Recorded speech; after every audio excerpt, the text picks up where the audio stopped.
Alors nous allons démarrer notre dernière leçon, c'est celle où vous allez devoir comparer les animaux de notre environnement. Souvenez-vous, il y a quelque temps, nous avions fait une leçon similaire pour les végétaux, comparaison des végétaux de notre environnement. Et nous avions établi la classification avec des groupes emboîtés des végétaux. Et bien en fait, ici, nous allons commencer à faire la même chose, cette fois-ci avec les animaux que vous avez pu découvrir durant les dernières leçons, entre autres. Donc l'activité, puisque là il va s'agir directement de passer à l'activité de classification, va être à faire donc sur le site de la cuisinière. Alors pour cela, vous allez avoir donc différents documents. Alors je vous ai mis une photographie des animaux que vous allez devoir classer. Donc les voici, ils seront également disponibles sur votre site. Et je vous ai mis également la fiche qui présente les attributs que possèdent tous les animaux. Alors voilà nos animaux ici que j'ai répertoriés, dont là.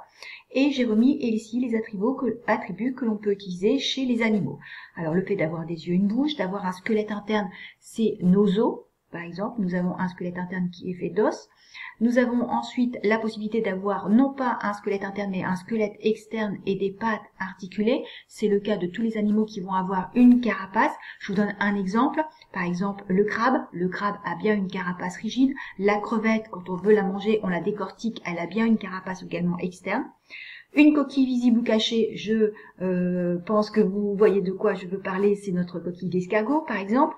Corps mou avec des anneaux, c'est-à-dire un corps allongé avec effectivement des stries au niveau du corps de l'animal. 4 membres, c'est par exemple l'existence de bras et de jambes, on appelle ça des membres. Les membres sont souvent associés à un squelette interne.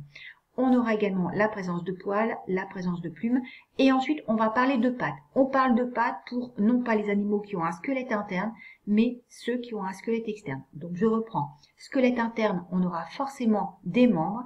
Pour les animaux qui ont un squelette externe, on aura forcément des pattes. Alors c'est vrai que nous, dans le langage courant, on a toujours tendance à dire des pattes, par exemple, pour notre chat.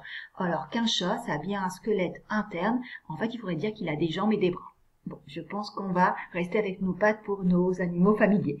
Donc, il y a donc des animaux qui vont avoir 4 paires de pattes et 3 paires de pattes. Voilà votre fiche avec les attributs.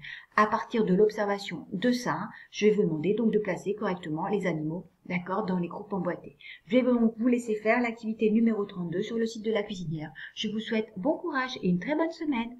À bientôt!